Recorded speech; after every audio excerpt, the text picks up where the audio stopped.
matches plus more DQs than all of 2020 combined.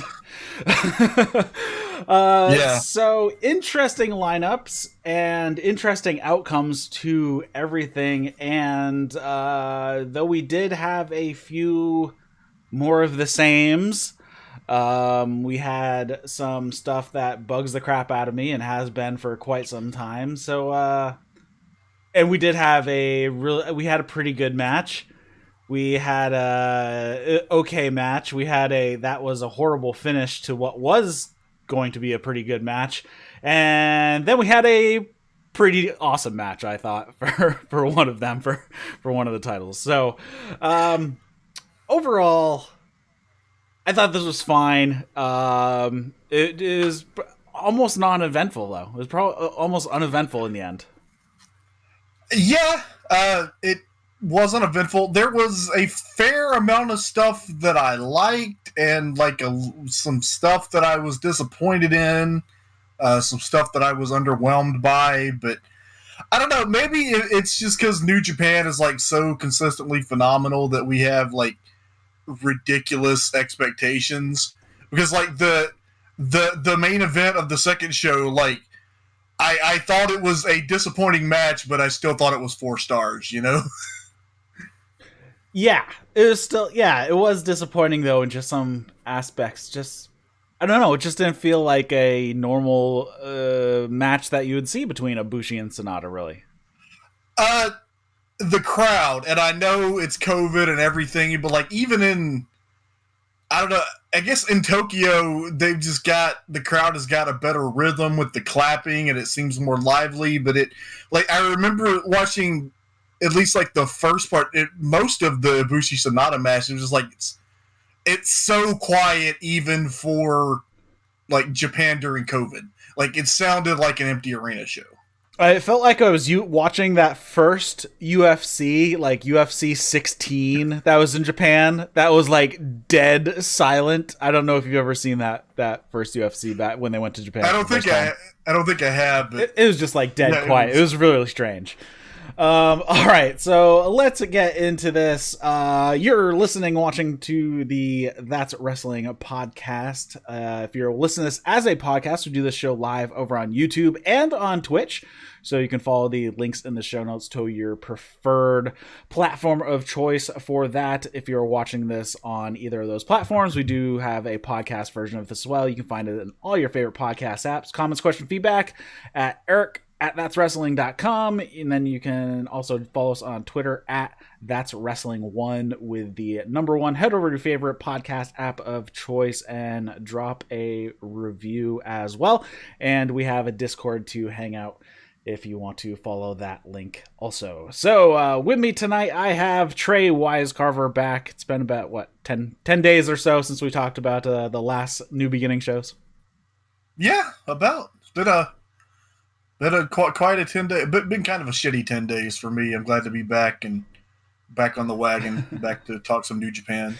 Alrighty, so let's start off of it. We actually start off with a pretty fun match. It was all 3 of the current class of Young Lions, Gabriel Kidd, Yota Tsuji, Yuya Uemura, versus Suzuki-gun and Minoru Suzuki, El Desperado, and Yoshinobu Kanemaru. I thought it was a fun match. Young Lions were very aggressive in this match. They were trying to take it. They attacked immediately after Suzuki-gun got into the ring. Uemura, though, he has a death wish, and that is the main story of this match. Suzuki actually let Uemura get a lot on him, including a pretty extensive time in the full Boston Crab. I can only assume Suzuki sees something in this kid, because I don't think he'd give a young lion this much. I think he really likes him and sees something in him. Okay. Eventually, though, Suzuki submitted Uemura with the single leg lion tamer. And post-match, the look on Suzuki's face, what the hell just happened? This kid is insane. While he was leaving, that was just great. So yeah, I also wrote Uemura has a death wish. This was so fun. It was the surly fuckers from Suzuki-gun against the plucky young lions. Suzuki was beating up Tsuji when Uemura got a hot tag and came in and was awesome. They teased that Suzuki might submit to the Boston Crab. The young lions tried to triple team Suzuki. Big brawl broke out. And then Suzuki and Uemura were left in the ring together, and they had another epic fight. And then Suzuki knocked Uemura out with a barrage of slaps and then put on a half crab, and the referee stopped the match. It was beautiful. I want my Uemura Suzuki singles match. I'm guessing we'll get it right before he leaves for excursion. I'm guessing that's probably. I'm guessing he's heading off to an excursion soon. Once everything, as soon as he can, basically. I don't know where he's going to go, but we'll see. Maybe he's going to Jacksonville. Yeah. that would be actually a good place for him. I think he's good enough. He can fit in easily there. Well, dude, look at how much better, like, Tainara Conti, Anna Jay, like all those people who just train with like Dustin and QT and Cody, how much better that they've gotten. Yeah. Dude, I think that's going to be now that the Forbidden Door is open, I think that is going to be a legitimate excursion destination for New Japan Young Lions. I still want Mox and Shooter to team up though. Yes, as do I. All right. Next up, we had Bushi versus Master Wato. These two have been kind of feuding in the multi-man matches, and now they finally get their one-on-one. Wato actually hit the drop kick right out of his pose off of the second turnbuckle before the match even officially starts, and that actually starts it off. Master Wato is actually very aggressive here. And he does a dive, and then he basically just walks down Ibushi on the outside, but Ibushi ends up throwing Wato into the barricade, then smashes his leg using the barricade. The match was really back and forth, really strike heavy. Wato hit a Tenzan driver, but missed the RPP. Bushi comes back with a lung blower with Wato caught in the ropes at that point, and then Wato avoids an MX. Bushi ends up hitting Terrible, and then he does end up hitting the MX and getting the win. I thought this was a decent showing out of Wato. I think Wato is doing better. His change of look with the ring gear and not having the baby blue hair, big improvement over his look. And post-match, Bushi goes over to help Wato to his feet, like you thought he was going to give him a little respect. He pulls him up to his feet and then immediately throws him out of the ring like a pile of trash. I've been thinking about seeing if I can pull off the blue hair Master Wato look. What do you think? No. This I thought would have been a perfectly fine undercard match on Best of the Super Junior Day 6 or whatever. They did some good stuff. I was kind of more entertained by the conversation that Kevin Kelly was having with himself on commentary. Yeah, it was kind of funny. These two, both these nights, Kevin Kelly was solo for most of it. On this night one, he had ELP join him later in the evening, and then Zack Sabre on night two for the very last match. We'll talk about that one because I have something to say about that. But yeah, Kevin Kelly, I mean, he's solid even just by himself, which is always great. He is. He's great. I'm not shitting on these guys because I love pretty much everybody in New Japan, but Bushi is like a middling New Japan junior heavyweight, but he's completely superior to Master Wato in every way. Mm-hmm. Bushi won with the MX, and then he helped Master Wato up and threw him out of the ring like a sack of shit. And poor Master Wato, man, he really is the junior heavyweight Yoshi-Hashi. Yeah, which means he'll finally get the junior heavyweight tag titles in like 2030. We'll see how he develops over the next year, but at least he's moving in a better direction. He's much improved since first showing up, so I can give him at least that. Yeah, I think it, and I don't dislike Bushi, but like Bushi is not like a Sho or Hiromu who's just gonna have an awesome match against like a middling kind of green opponent. It's just, it was a match. I think that Wato would be better served working with other people. He he needs to work with like Kanemaru and Desperado some more, really. Yeah. Yeah, we'll see what they do with him over the summer season, and hopefully he gets some more reps in with some of the higher level talent in the juniors. In theory, we're going to get Best of the Super Junior at the normal time this year, which means it's in like 3 months. Right.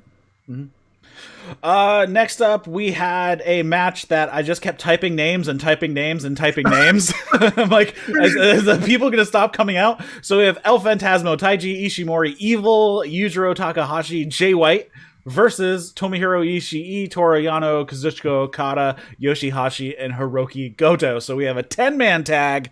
We don't see too many 10-man tags. We see a lot of 8-man, but 10 tends not to happen too much. So we have a pretty much all of the Bullet Club minus Guerillas of Destiny and a good hunk of Chaos as well, or pretty much all of Chaos. They don't even make it to introductions, though, because we go straight for a brawl. Okada is actually the one that knocks over the timekeeper with using Evil's body, but they did not call attention to it. So I think that was a shoot accident. Him knocking over the timekeeper on this one. Gato gets thrown into the ring. Chaos gives him the war drums and then yells, "Oh, cocksuckers!" A little while later, the timekeeper then gets knocked over by Evil, running Okada into the barricade, so that was probably the actual spot that was supposed to happen. Eventually, a wrestling match breaks out, and Bullet Club beat up on Yoshi-Hashi for a while. Okada gets a tag and gets pretty far, but eventually we get Jay White and Ishii tagging in, and these two have been feuding for quite some time now, and I'm curious how much farther the feud is going to go after the second night, but we will see. Lots of action from lots of non-legal people. Yano tagged in. He ends up removing the turnbuckle pads backfire on him. He ends up getting thrown into both of them and one of them twice.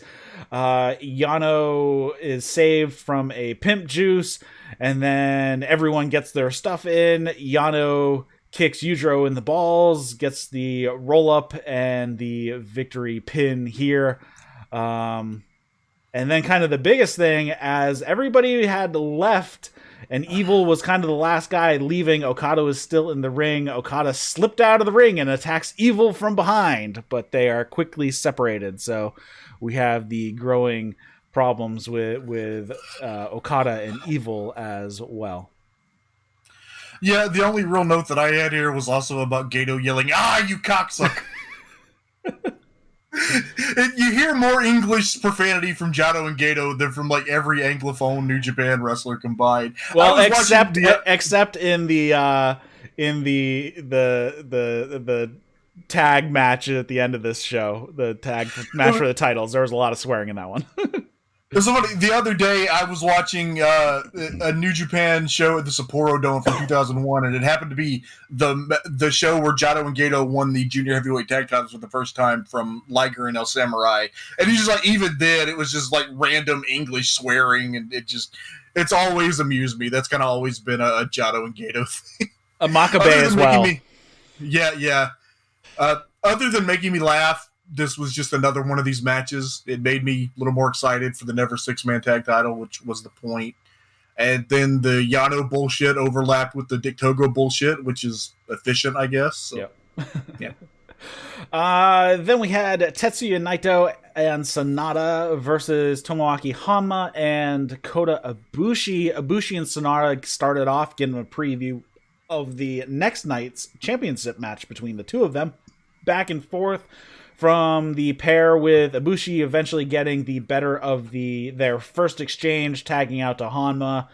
We have some fighting on the outside with everybody. Ibushi and Hanma get sent into the barricade by their respective rivals, and we then get another Ibushi-Sanada pairing. This time Sanada comes out on the positive side of things.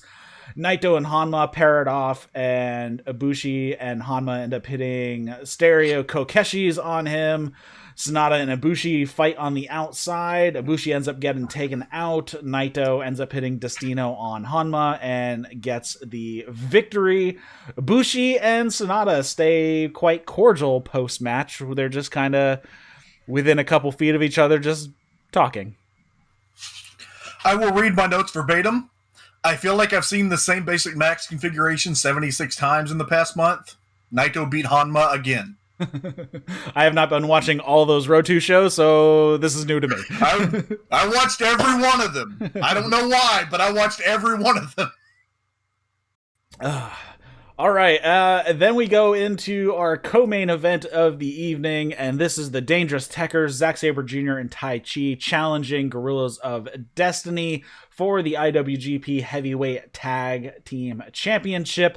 Tama Tonga brings a garbage bag out full of paper bags in it, with the possibility that the iron glove is in one of the bags. So this kind of comes as a running gag throughout the match. Doki and Jado come out for their respective teams, and actually they end up fighting right away and end up fighting to the back. So both of them are taken out of the match for now.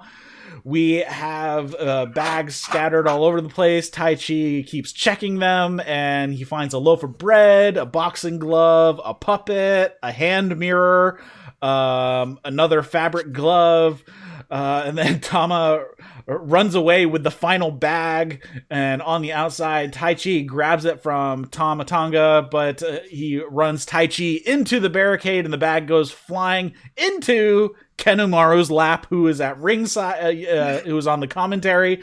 So it falls into a Taichi ally lap right there, and he opens it, and it was just a bra. So no iron glove to be found in any of the bags. So it was a diversion from the Guerillas of Destiny. The ref allowed a tag when the guys were, when one of the guys, I don't remember if it was Tama Tonga or Tongaloa, but he was so far away from the post, but he still allowed the tag to happen. He walked all the way to the middle of the ropes. Like, he was equally distant between both posts, and the ref still allowed the tag to happen. That was something that irked me a little bit. FTR would not be pleased. No, they would not at all.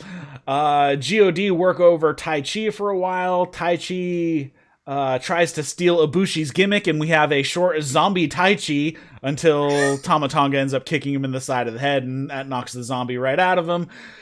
Zack Sabre Jr. gets a hot tag. We have tons of strikes from Zack Sabre Jr. A little out of the ordinary for a Zack Sabre Jr. type of moveset, because he went a lot of hard striking for a long time before even trying any submission lockups. But he does start attacking Tongaloa's arm. Lots of strikes from both sides. Tama Tonga gets tagged in. God hits some double team on Zack. The audience is actually favoring Dangerous Tekkers by a large margin during this match. Taichi and Tama Tonga pair off. Taichi chokes Tama Tonga. The ref stops the 4 count, even though he didn't let go of it, and then gives him another 4 count. Like, it wasn't even like the avoid, like, you're doing something and you pretend that you're not doing whatever you're doing anymore, and he didn't even like pretend that much, and he just kept going. He gets some kicks in. Tama comes back with a Tongan twist. Taichi avoids 2 gun stuns, hits a Saito suplex for a 2 count, and then we have a massive breakdown. Zack Sabre Jr. gets hit with Guerrilla Warfare. ELP, who is on commentary, yells, "Take that, soy boy!" Taichi suplex Tama to avoid a super power bomb, and then Tongaloa takes heavy kicks from the Dangerous Tekkers. Tama Tonga eats a bunch of strikes, but then they hit Tama Tonga with the Zack Mephisto. Tongaloa pulls the ref out of the ring to prevent the 3 count from happening. Tongaloa drops Taichi with a series of lariats, and then a desperation head kick from Taichi drops Tongaloa, and then everybody is down. And Out from the entranceway, plodding his way down to the ring, Jado makes his way down with the iron glove. He gives it to Tama Tonga. Doki runs out to try to help, but he ends up getting punched by Tama Tonga with the glove. Taichi ends up blocking a punch from Tonga, and the glove goes flying over into the corner. Before he can put it on, though, Tonga Loa attacks, and the glove gets dropped again. Tama Tonga puts it on. Zack Sabre Jr., though, comes in from behind, puts on a choke. Taichi gets the glove. He pushes down the ref. He hits Tonga Loa with it. Jado comes in with a kendo stick and hits Zack Sabre Jr. and Taichi. Taichi no-sells it, punches him in the face with the glove. And then the ref comes to, and he's looking at Taichi. And Taichi's thinking about it. And then he just punches Tama Tonga with the glove. And we get the rare DQ here. Post-match, Taichi goes nuts, and he's punching everybody in sight, punches out the ref with the glove. Then Gabriel Kidd comes in to try to calm him down. He gets taken out for his troubles, and Kanemaru and Zack Sabre Jr. have to restrain Taichi and get the glove off of him before he goes nuts and kills everybody. Yeah, so I love that Suzuki-gun are always the heels unless they're against Bullet Club, and then they're de facto baby faces. They get the heat on Taichi for 1,000 years. Mm-hmm. The problem, I would not. If this match had been half as long and they'd done that finish, I would not have been angry. But this match was long. Zack finally got the hot tag and made his comeback, and EOP said, "He's so good, I hate him." I enjoyed that, and then but. I was like, this was like a medium good match, like not a great match. I probably liked the Wrestle Kingdom match better. I'm going to talk about it when we get to the main event of the day too, but man, sometimes some of these matches are just gratuitously long and don't need to be. Mm-hmm. But 29 minutes for a DQ, man, I was infuriated. Yeah, that's kind of like, this was a really fun match. I liked how the match went, but then that ending just throws cold water on the whole thing. Especially, yeah, like you said, for a 29-minute match. If this was a 14-minute match and this is how it happened, exactly. That would be a different story. Would have been completely fine. Yeah. Would have been completely fine with it. And then you have an automatic setup for a third match, and then we can have at whatever the next like big show, the Castle Attack or whatever. That makes sense. I'm assuming that's where they're going anyways, though, right? No, as we will get to on day 2, I think it's GOD against Goto and Yoshi-Hashi for the tag titles at Castle Attack. But I'm sure that they will probably come back to this eventually, but there's other stuff good. Those two will, Zack and Taichi will both be in the New Japan Cup, and they'll have other stuff going on, and I'm sure they'll come back to it eventually. Yeah, it might be a Dominion matchup. Could be. Or Dontaku, or... Yeah. But yeah, long match for the finish. Yeah. I don't know what they could have done other than shortening the match if they're going to go with this type of finish. And I don't know how they could have done a clean finish out of this with still doing everything that they did, because it wouldn't make a ton of sense. So I think shortening the match is the only logical way to do this match. Yeah, I don't know. I think that I would have done a shorter match. If they were going to do the long match, I would have just done Tonga fuck Taichi with the iron fingers again. That sounded wrong. And then maybe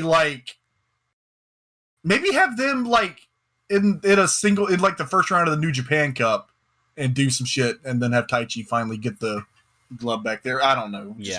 Just spitballing booking ideas, but yeah, this was no buys.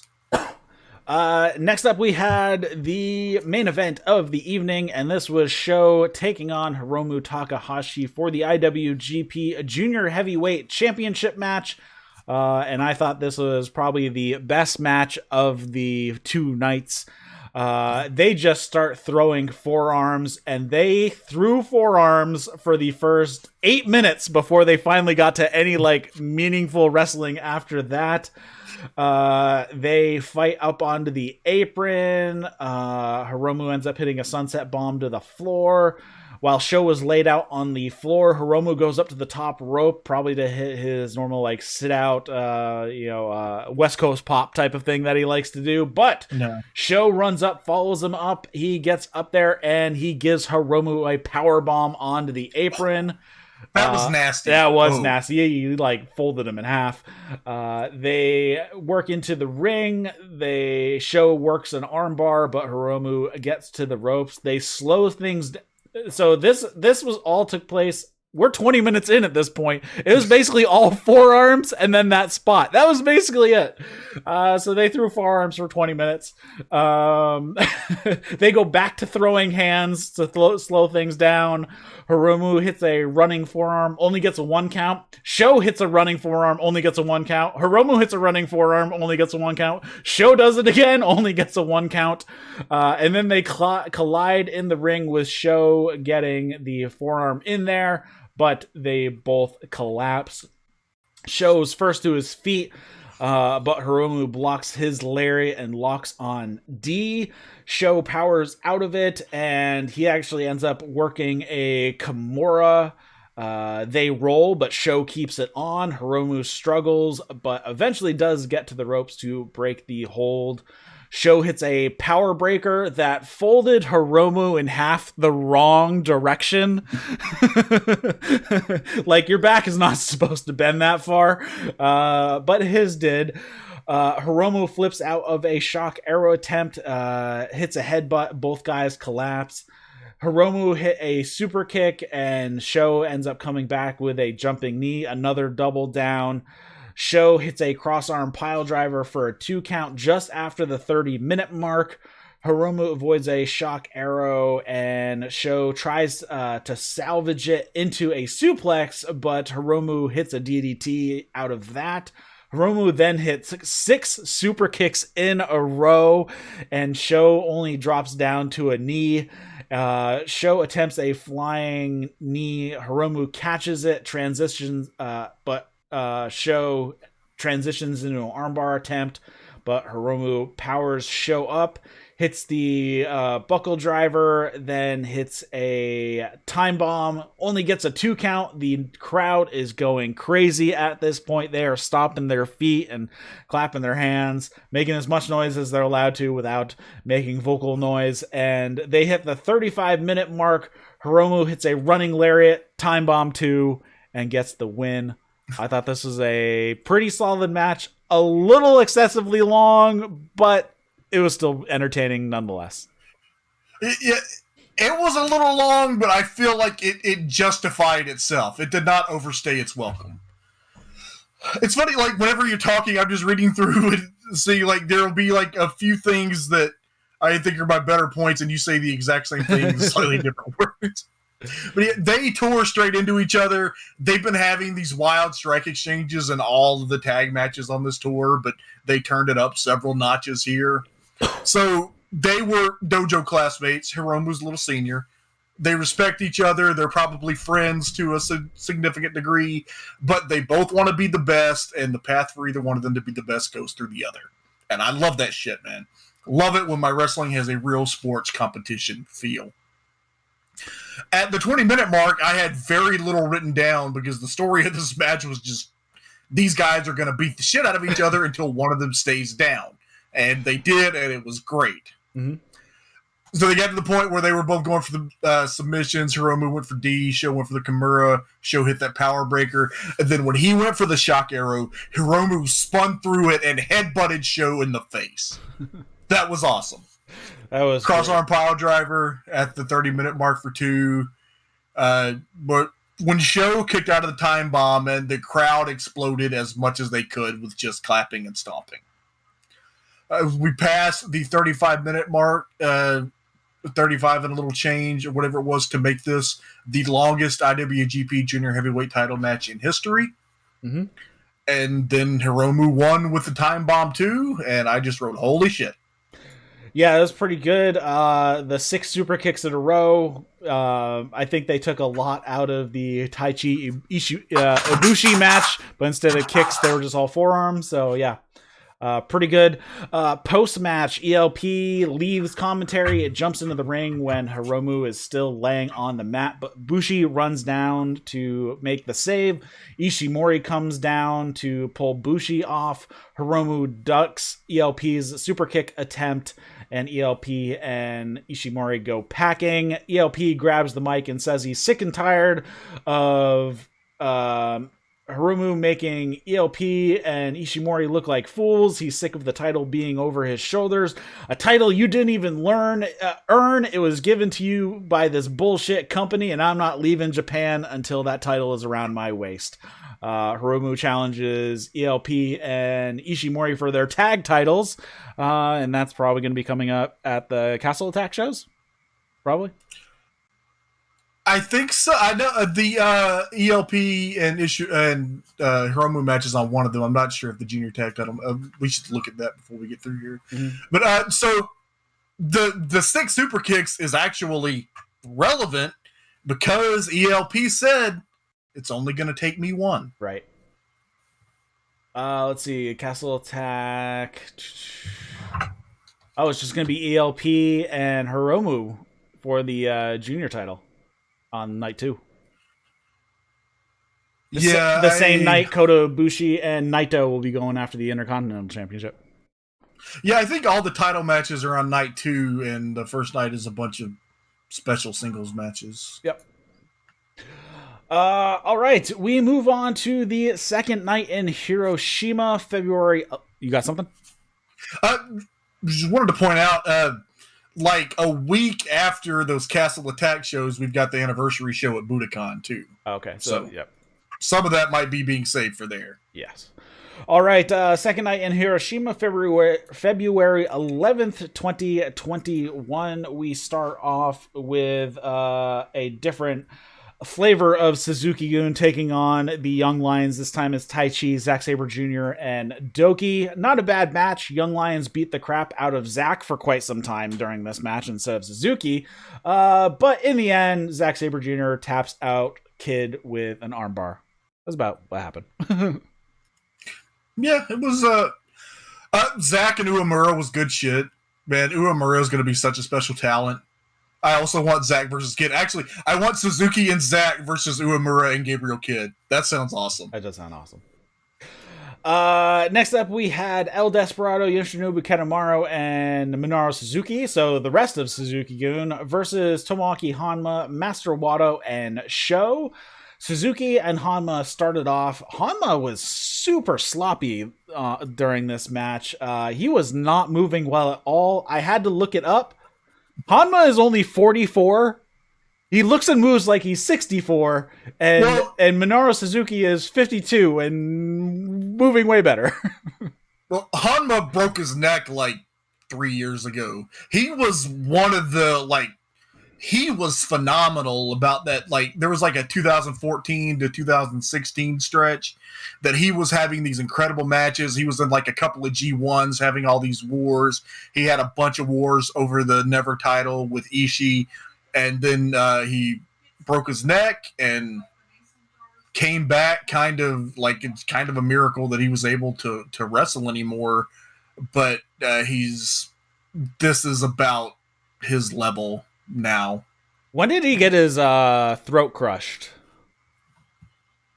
I don't know. That might have been I don't know. He was a deathmatch guy for like ever before that, so I don't know. Because that's why he's got the raspy voice. Because I think he broke a whatever the bone in your throat that that holds your voice box in place, and that's why he talks the way he does because of the crushed voice. But I don't know when that happened. Makes sense. The match was pretty meh, and Wato finished the match by pinning Kanemaru. They botched the finish. He tried to do a flip over pin twice, and then the third time he finally got over, but they were so close to the ropes, his feet hit the ropes, and he's like trying. It was pretty anticlimactic. Yeah. Suzuki and Honma wailing on each other was fun. I think that's about the best you get out of Honma these days. Yeah. And yeah, then Wato got Kanemaru with a horribly awkward looking jackknife hold, as I wrote. Yeah, they kind of screwed the pooch on the finish there. Next up, we have Taiji Ishimori, El Phantasmo, and Yujiro Takahashi. So a Bullet Club faction versus an LIJ faction of Tetsuya Naito, Hiromu Takahashi, and Bushi.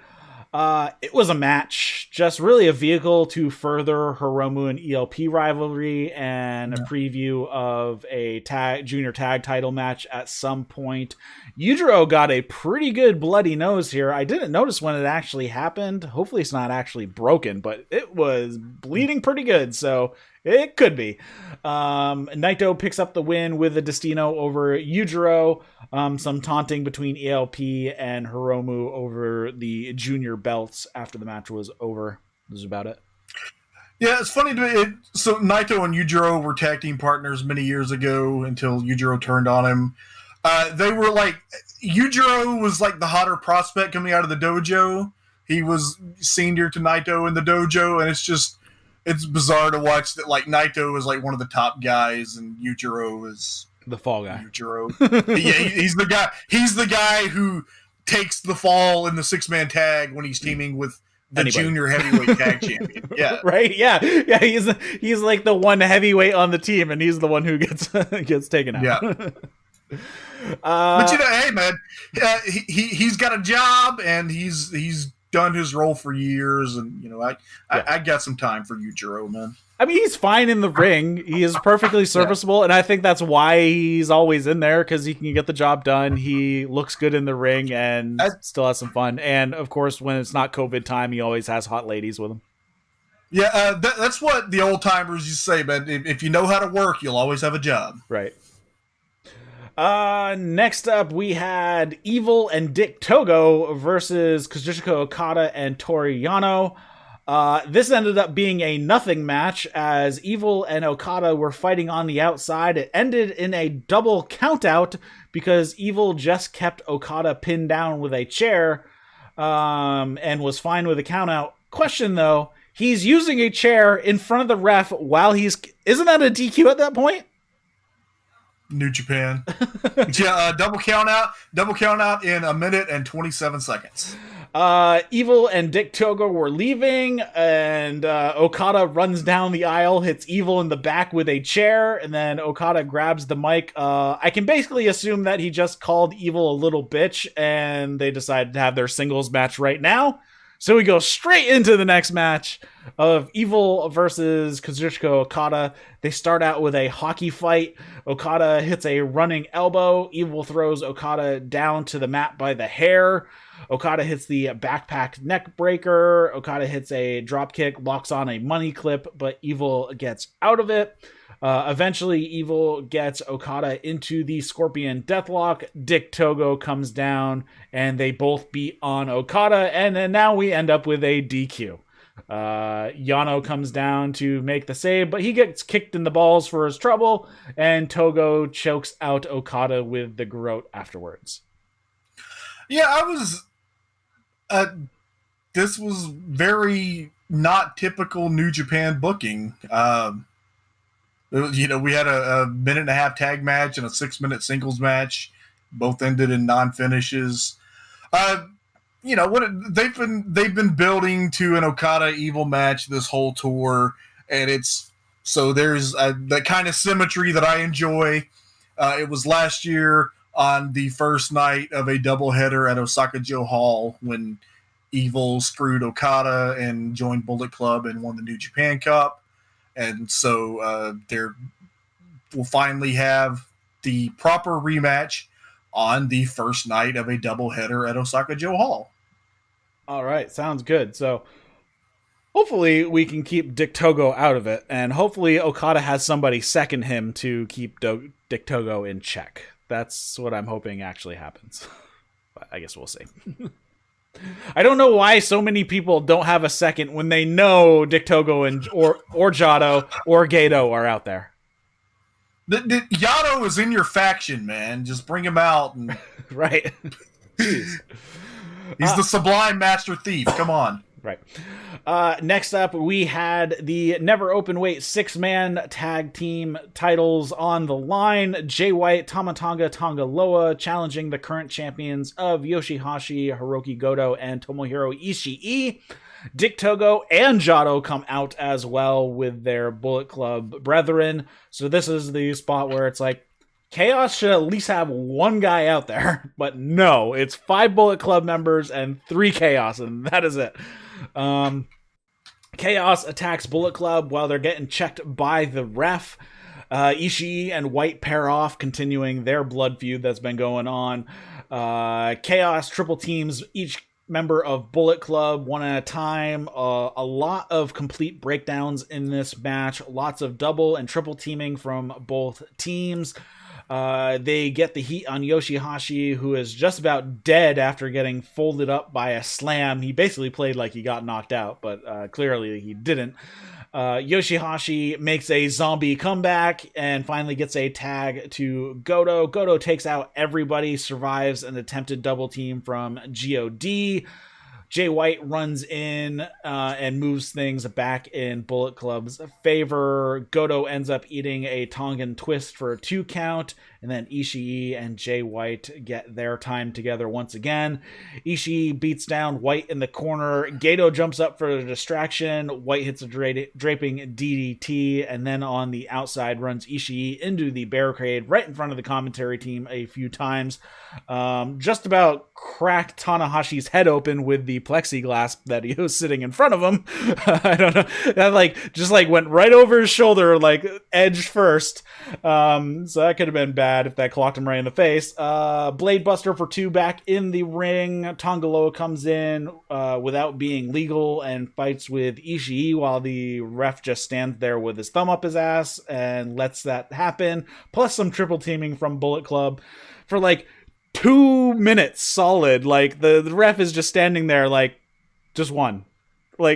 Just one. This is as much effort as he's giving to try to get these guys out of the ring. It's you have a count. Freaking use it, please. Red Shoes really does not give a fuck. This was Marty. Was it Marty? I didn't. It was Marty for this one. But yeah, he's just one. And it's start counting. Because there's a couple times in there, I actually looked at the timestamp when somebody illegally came in, and it was a minute plus every time, and the ref did nothing. And that drives me nuts to no end. Dude, even in AEW, they got a 10 count, man. Yeah, and we were talking about the 6-man tag team, not the one that just happened. That was a regular tag team. But last week with Kenny Omega, the Good Brothers versus Moxley, Phoenix, and Archer? Pac. We were talking about that on the show, and I'm like, well, at least when they come in illegal, they come in, get their shit done, and get back out of the ring. But This is get in, stay in for 2 minutes straight with nothing. It's oh, come on. This is killing me here. Ishii avoids gets hit with a Kiwi Crusher for a 2 count, but avoids a Blade Runner, multiple reversal from both guys, finishing moves. Tonga Loa and Yoshi-Hashi both end up getting tagged in at the same time. Headhunter from Yoshi-Hashi. Tonga Loa powers out of a butterfly lock. Double team neckbreaker from God for a 2 count. Yoshi-Hashi avoids a magic killer but gets trucked by Tonga Loa. Diving headbutt frog splash combo from God. Goto has to break up that pin. He also clears the ring. Reverse GYR from Goto and Yoshi-Hashi, triple teaming from Chaos, and then a running double knees from Yoshi-Hashi into Tonga Loa's face. Jado distracts the ref. White punches Yoshi-Hashi in the balls. We have a full breakdown at this point. Everybody's in the ring until Yoshi-Hashi starts to work a butterfly lock on Tonga Loa. Gato distracts the ref. Jado comes in, hits Yoshi-Hashi with the kendo stick.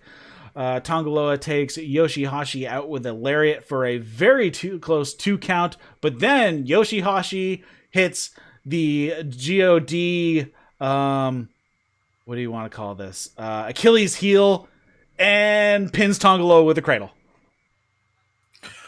Yeah, I liked this match quite a bit. Like, it wasn't a great match, but it was good and fun. And so the setup for this was there was a 10-man elimination tag at Korakuen, and it came down to White and Tamatanga and Tangaloa against Yoshi-Hashi, and they just kept giving him finishers until the referee stopped the match.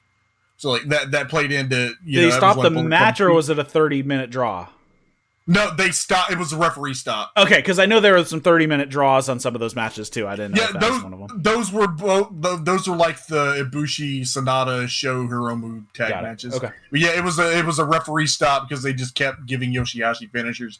That was so that played into them getting the heat on Yoshi-Hashi. Goto got a hot tag and whipped some ass. We got Ishii versus White, which was kind of the crux of the whole issue here, and. I don't know. I was certain that like Bullet Club was going to win this match, just because the Yoshi-Hashi Cinderella story had gone on for too long, and I just figured that it was time to take it away. But then my boy Yoshi-Hashi cradled Tangaloa and pinned him, and I was so happy. They also played up the fact that the 6-man tag titles change hands 50% of the time when they're defended. Yeah, dude. Okay, that's 3 defenses for them now, and I want that's got to put them near the top of the list, probably. But yeah, I other than my problems with the lax reffing and excessive amount of time as illegal men being in there, it starts to wear on me a bit. This has been an ongoing issue for a long time with New Japan. What the record defenses for the Never Sixes is 4 with Togi Makabe, Toru Yano, and Ryusuke Taguchi. So okay, so if they successfully defend one more time, they'll be co-title holders. They'll tie it for alrighty. Well, we'll see how it goes. I don't know who's up next for the 6 bands. I guess we'll see. And then we had the final match of the evening, and this was Sanada challenging Kota Ibushi for the IWGP Heavyweight and Intercontinental titles. They started out this with a slow start, lots of mat work. Zack Sabre Jr. on commentary talking like he's announcing a golf match.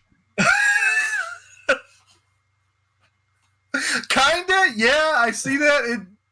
I don't know, it's just, that's Zack, so I just kind of accepted it, but...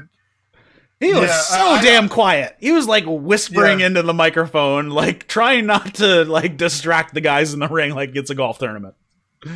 Well, with the situation, it's like, they can't, like, the crowd isn't making as much noise, so they can hear it. I was watching, I watched one of the like Kenta Moxley clips on YouTube, but it was the Japanese commentary, but it was the Japanese commentary like overdubbed, so you could hear Kevin Kelly yelling in the background. Yeah, it was, but yeah, I liked the first section because with the mat work is like, to me it was like it was 2 elite professional athletes each filling out a familiar, dangerous opponent. It escalated by steps. They would do something big and then dial it back down. And this was about the point that these epic matches are great and I love them, but they become less and less special the more that you do them.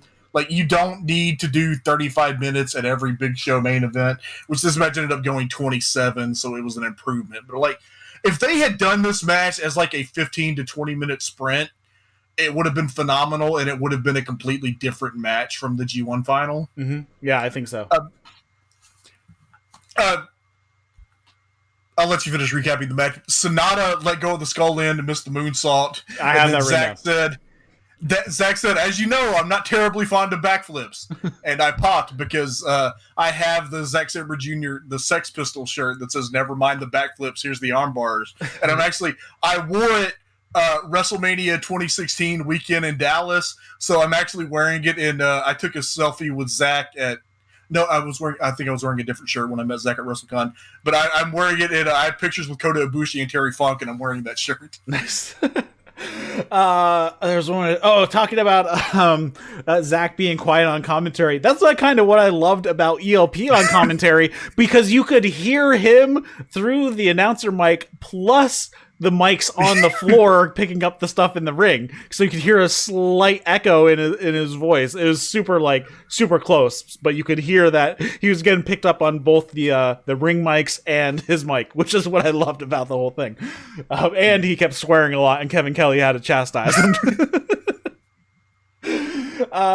So they go slow pace back and forth. Out on the outside, we have Sanada hitting the dragon screw neck twist to the floor, using the barricade propping up the legs of Ibushi.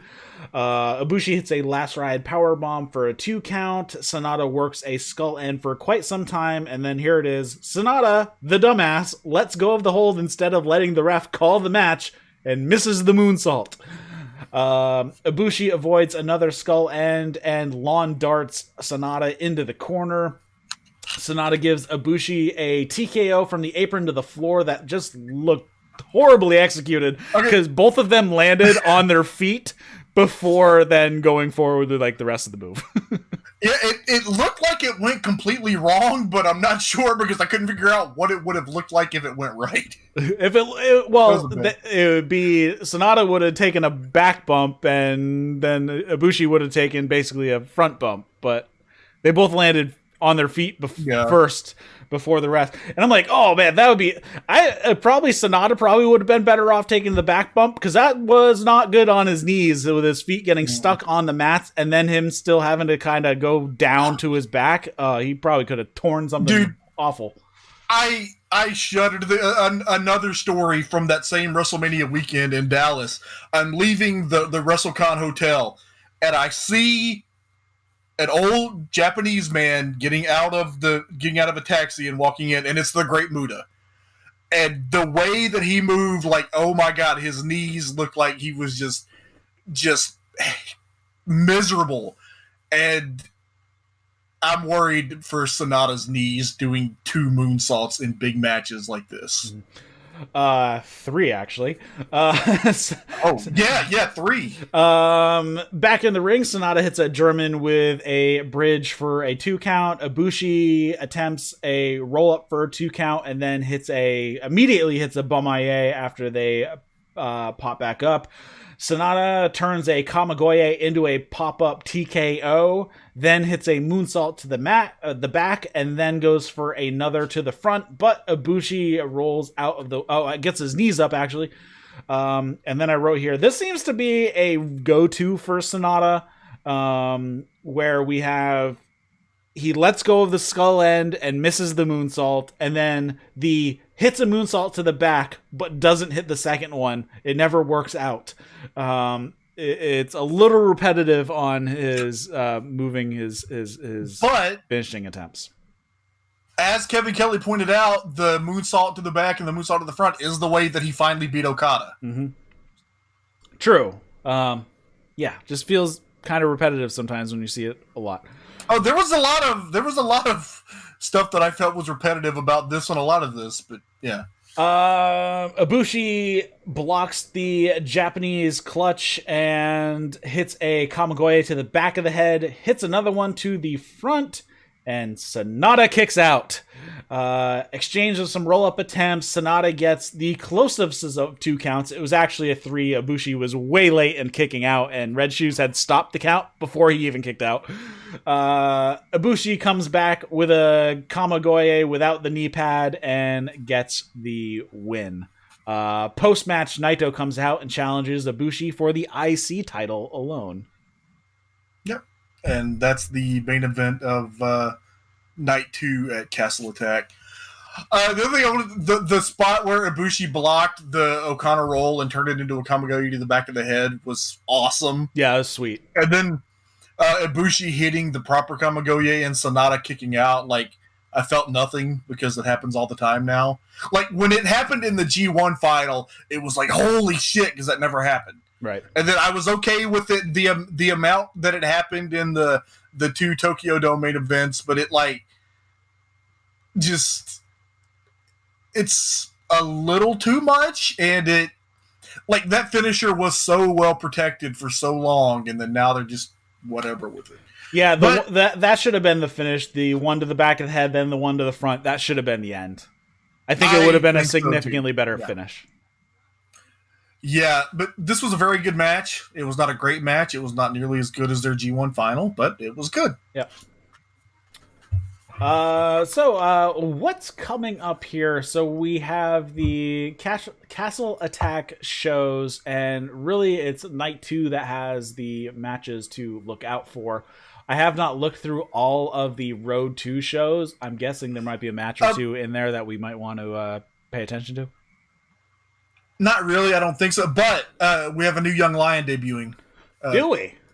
Yeah, Yuto Nakashima, who I think I read he's a graduate of the Fale Dojo. Oh. And he debuts tomorrow, actually, against Yuya Uemura. And he'll be in the opening matches on the Road 2 shows against, a rotating cast of Uemura, Tsuji, and kids. So excited, but I love to watch these young lions develop. So I was excited when I saw that there was a new young lion debuting. I found a match to look out for on the 25th. It is the junior heavyweight tag team championship match. So that is where that match is happening. So Hiromu is going to have some back-to-back title defenses. He has the tag match on the 25th, and then he has the singles on the 28th. I think ELP pins Hiromu with a super kick in the tag match to build set up the title match. Yep. So interesting here, actually, here on Hiroshima, we had 4 title matches and no changing of any titles. Good. They need to change titles a little less.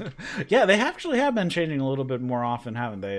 This past kind of year. Yeah, but okay. So night 1 of Castle Attack. Okay, we got Tenkoji and Tanahashi against Jeff Cobb, Will Ospreay, and the Great Okan. That sounds good. That seems to be a running thing with the Empire with Tsuji, Tenzan, and Tanahashi versus that team. And then we have 2 special singles matches with Yoshi-Hashi against Tangaloa and Hirooki Goto against Hamatonga. We have Toru Yano against the new Texas heavyweight champion, Chase Owens, for the provisional KOPW 2021 trophy. And then we have Tomohiro Ishii versus Jay White, which is always a good time. And Kazuchika Okada versus Evil, which is... They've had some very awesome matches in the past, but not with this iteration of Evil. Hopefully Okada can pull it out of him. Really, I think Okada needs to start pulling some matches out of himself as well. His has not been that great since coming back from the pandemic. Yeah, I think he's bored. Like, I don't know. He's like not the top guy. Like, he's not the one that's being focused on. And he's like, Okada, like, his reputation, he's a first ballot Hall of Famer already. Mm-hmm. And he's like, the whole money clip thing was just like kind of, him being bored and trying to do something different. Let's look through the night 2 cards. So we have Tenkoji against Cobb and Ospreay, and we have Yano, Ishii, and Okada against Chase Owens, Jay White, and Evil. We have God against Goto and Yoshi-Hashi for the heavyweight tag titles. Hiroshi Tanahashi against Great Okan for the Never title. If they put my Never title on the Great Okan, my feelings are gonna be hurt. If they let the Great Okan beat Tanahashi, my feelings are gonna be hurt. I don't care about the title so much as who has it. And then Hiromu and El Phantasmo, their match at the Tokyo Dome was phenomenal. And Osaka is usually pretty great, so I expect that to be a fantastic match. And then Ibushi and Naito, they always have great matches unless they come so close to killing each other that it's uncomfortable to watch. So, but the Tokyo Dome match I thought was like the best match that they ever had and was just phenomenal. So, we'll see. I'm curious how this is going to go down since it's for just the Intercontinental belt. Are they going to split them up here? It seems like they want to, but maybe this is a red herring and Kota Ibushi will still retain it and retain both of them. And then they can go towards the, let's just unify these stupid things and have the never belt be the replacement of what the IC belt was. Yeah, I want them to keep the Intercontinental title, though. I have become attached to it. You know, Nakamura established it, and then Naito kind of made it its own thing. I feel like it's got its own identity. And I really like the idea of the IWGP Heavyweight Champion is the strongest, the Intercontinental Champion is the best, and the Never Champion is the baddest. So yeah, I am in favor, and I don't know, it could be a red herring. I assume that he will defend Ibushi. I don't know, I kind of expected him to have a title defense at Budokan, but I don't know. And it's like a week after this, but it could be. But otherwise, I assume he'll defend at least the heavyweight title at Sengoku Lord against the New Japan Cup winner. But yeah, if I don't know, if they're gonna, I probably wouldn't have booked this match at this point, but if I was taking over as booker at this point and had to see this through, I would go ahead and have Naito win the Intercontinental title back here. When was the Never Openweight Championship established? 2011, 2012. Date established 2012, and the Intercontinental Championship was only the year prior in 2011. So, both of them are not very old belts and don't have a ton of history. So, I don't know. But I feel like the Never title, especially, has just really developed its own identity. But the Intercontinental title too, and I think that I don't know. It's I hope that they split them off again and continue to go forward with the Intercontinental title. Yeah, it's kind of one of those tough things, though. Do you want to, when you're a double champion, how do you like convincingly pull one title off the dude without making him look horrible when the person who beat him doesn't get the other title? You know, it's like, well, it's one of those things. It's one of those things where it becomes the most sense where the person holding it would just vacate the lower title. The thing is, I think it's okay because it's Naito. Because he's like a top guy. So they did this in Ring of Honor when Jay Lethal had the ROH title and the TV title, like had them both for a long time. Mm-hmm. And it he was feuding with Roderick Strong, and they went to like a 60-minute draw and some other stuff, and then the deal was that Strong would not get another world title shot, but then he got a shot at the TV title and took the TV title off of, and then he ended up weirdly dropping it to Ishii at Korakuen Hall. But yeah, I think the thing is, I always thought the establishment of the U.S. title was a little bit gratuitous. So like, if I would, and you can say this for WWE too, I would unify the Intercontinental and U.S. titles. Right. Yeah, I don't know why. Well, obviously, I know why, because they want to get into the U.S. market. That makes the most sense of why they created the U.S. title.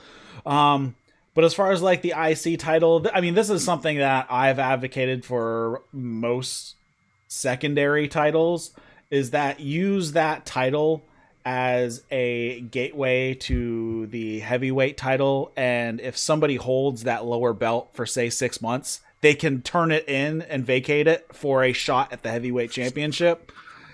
I believe didn't Impact do that with one of their championships? They did that with the X Division title for a while. Yeah, so I think that would kind of make sense. If somebody held the IC belt for 6 months or something, they can say, "All right, I'm cashing this bad boy in. I'll vacate this title for a shot at the heavyweight title," or something like that.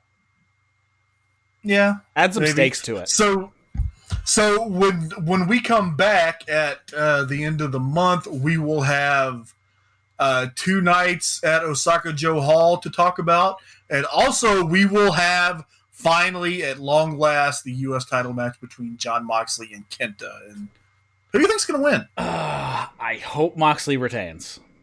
But I have no idea. I am really... I don't... There isn't a good way. I don't know. Yeah. It's funny because it just took, like, the end of the world and getting rid of all the fans for them to be able to, tape stuff in secret. So, like, this match was probably taped, like, around the end of November, beginning of December. So it's whatever has happened has happened. I kind of feel in my gut that Moxley is going to retain, and if the forbidden door is open, there's no reason not to. Right. And how long has this deal been in place? Obviously, the deal's been in place since before Moxley did that match. So right.